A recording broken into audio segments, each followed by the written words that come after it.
Tak jo, jsem tady sám uprostřed sněhu. A první pravidlo přežití, vždycky si vzít pivo. No je tu kosa jak v mrazáku, ale mám pivo, takže dobrý. Tady si to zabydlím. Na noc mám pivo, co víc potřebuju.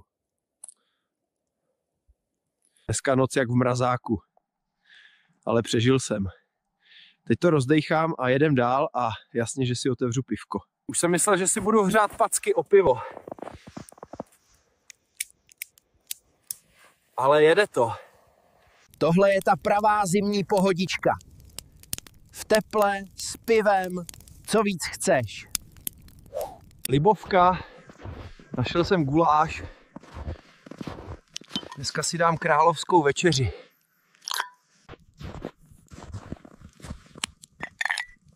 Teplý jídlo v zimě, to je jak výhra v loterii. Tohle je žrádlo. Oheň, guláš a piju koca, nic mi nechybí. Poslední ráno v tomhle ráji.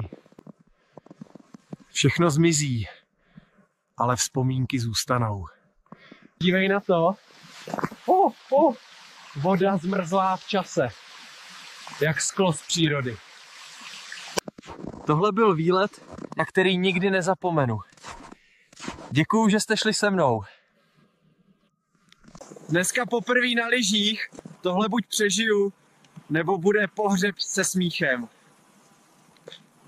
Ale má to styl, sice se bojím, ale jedem bomby. Tak jsem to položil, ale stylově. Dáme pivo na bolest, ne? Tak, zbaleno, víkend přežitej a vyrážím zpátky do civilizace. No konečně. Už jsem skoro tam, co? Fakt doufám, že tam bude něco smaženého. Smažák, pivo, hlavička. Takhle má vypadat pondělí.